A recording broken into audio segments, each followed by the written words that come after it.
a service of CNC Worldwide.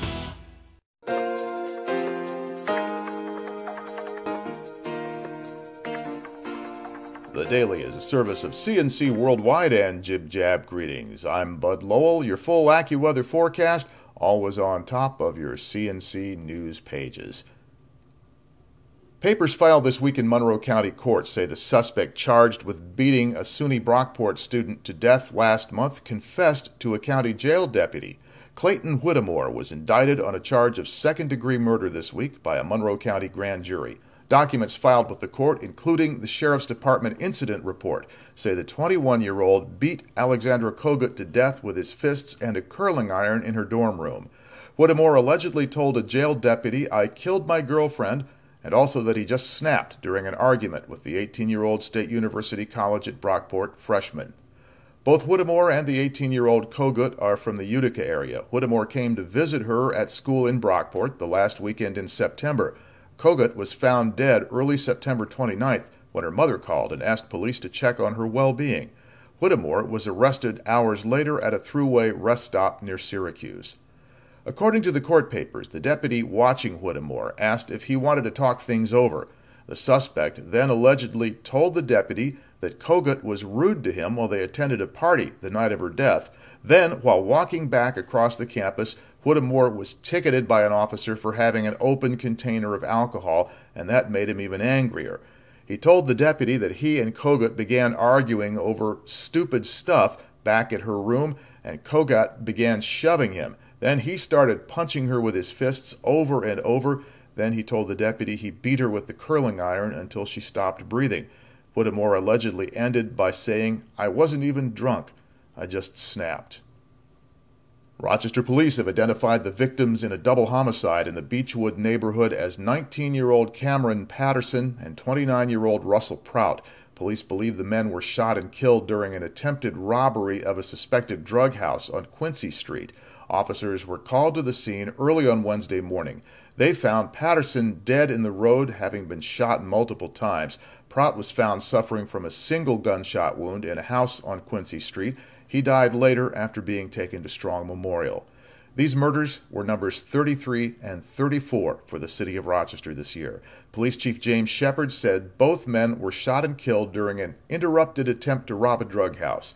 The chief says a preliminary investigation showed Patterson may have been one of the robbers. Prout probably wasn't. Police say more people were probably involved than just two. They're asking anyone with information to call 911. The Rochester Fire Department says Tuesday's house fire that killed a Wilkins Street man was caused by an overloaded extension cord plugged into a space heater.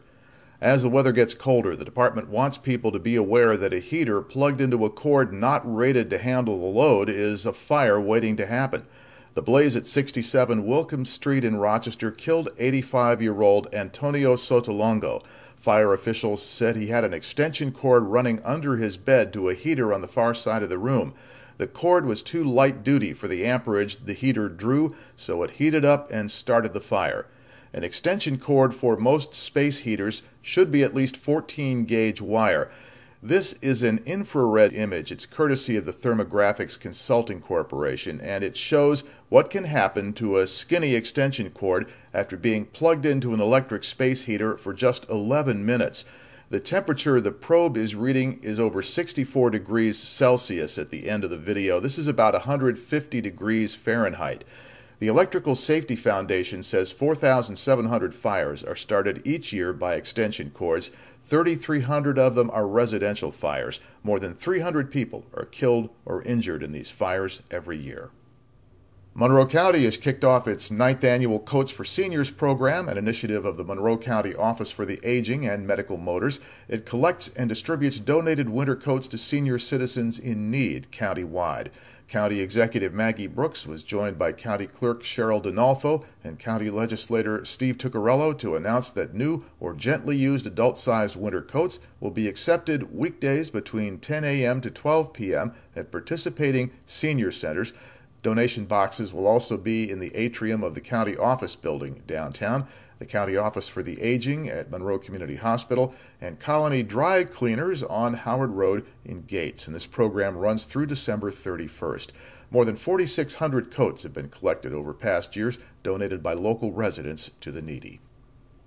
Safety belts are for drivers, pilots, and according to neurosurgeons at the University of Rochester Medical Center, also for hunters using tree stands. Tree stands give hunters a bird's eye view of the game, but some hunters are seriously injured each year by falling out of them, and that could be prevented by wearing a safety harness. Dr. Jason Huang is chief of neurosurgery at Highland Hospital. He said they still see hunters taking unnecessary risks by not wearing a safety harness and being seriously injured by falling from trees. Doctors at the URMC did a survey studying 54 hunting accidents that resulted in neurological injuries. They found 2 hunters were paralyzed. The most common reasons for the falls: poor construction of the tree stand, loss of balance, drinking, fatigue, and dizziness. Most of the accidents could have been prevented if the hunters, who were all men between the ages of 15 and 69, had been wearing a safety harness. Tree stands are typically 15 to 30 feet above ground. A fall from that height would let you get up to a velocity of 30 miles per hour before hitting the ground, and neurosurgeons say they often see brain or spine injuries in such cases. The German fast ferry company, FRS, which stands for Flensburger Förderreederei Seetouristik, one of those good German jawbreaker names, they took over a ferry service last month between the Danish ports of Aarhus and Kalundborg, which would not be tremendously interesting here in Rochester, except here's the ferry that they pulled out of their fleet and sent to the North Sea to cover this new run across the Kattegat. If she looks familiar, she ought to. It's Rochester's Fast Ferry, now on her 4th paint job. Cats and Bay ferries while running between Rochester and Toronto as the Spirit of Ontario 2. Then the FRS Tangerjet 2 while running between Spain and Tangiers across the Mediterranean. And now she's the FRS Dolphin Jet.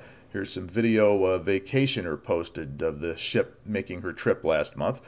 So should you be in Jutland and want to sail on her for old time's sake, the one-way fare for you and your car is 375 Danish krone. That's about $66, not counting the taxes and port fees, which you can figure out for yourself.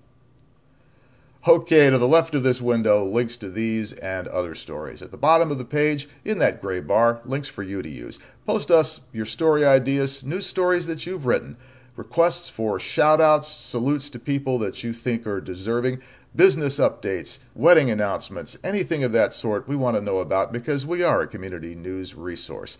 And that means the next news is as it happens, updates are when necessary. And I'm Bud Lowell, CNC News.